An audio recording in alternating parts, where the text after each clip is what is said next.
King Broly sits on his throne as the new king of the Saiyan race. After coming back to his home planet after being outcast by the entire civilization, he comes back stronger than everyone and takes the position of king. Meanwhile, in the background you have a very young Vegeta, very angry that his prophecy as the king of the Saiyans isn't going to be fulfilled. And so we see a very envious, hate-filled Vegeta who goes through extreme training just to try and get on Broly's level. This is a story that takes place obviously many years ago, back when the Saiyan planet was still around and their race and civilization was still around. Needless to say, Vegeta's not a huge fan of Broly. He goes through an intense training routine to where he becomes a Super Saiyan on his own. He's even still got his tail. The problem is, just a base form Super Saiyan transformation does not contest Broly. Broly figured that out when he was 5. Vegeta's only now just catching up. One day, Bardock, who's still alive in this story, comes to Vegeta and says, "You are the only one amongst any of our race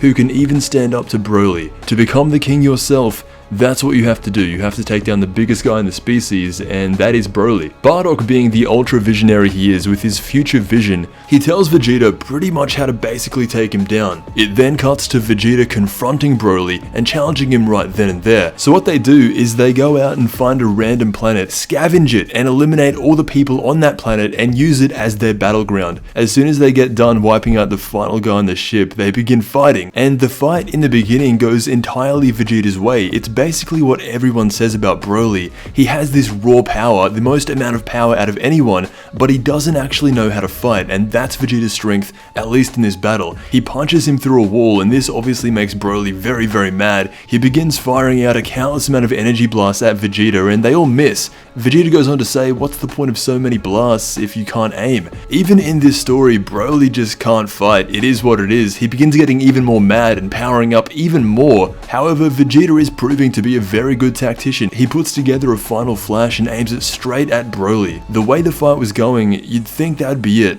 However, power is not the worst commodity to have, and Broly definitely does have a lot of it. He stands there with no pupils in his eyes saying, "I am Broly, king of the Saiyans." He is now ascended to his legendary form where Vegeta can't even hit him. I mean, he can hit him, but it actually hurts his hand. Broly is tanking all of Vegeta's hits right now, and the tables turn very quickly. He grabs him by the head, slams him through the cement, stomps on him.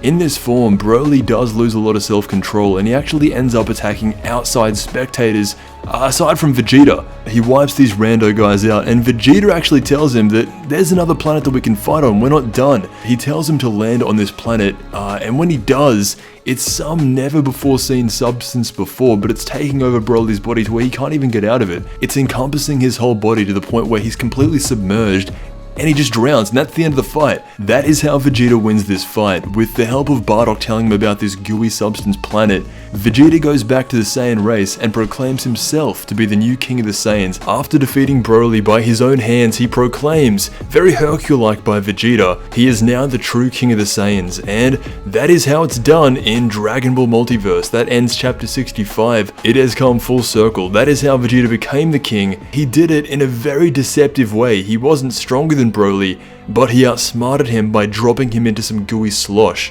Let me know what you think. I want to thank you so much for watching, and I'll see you in the next Dragon Ball video.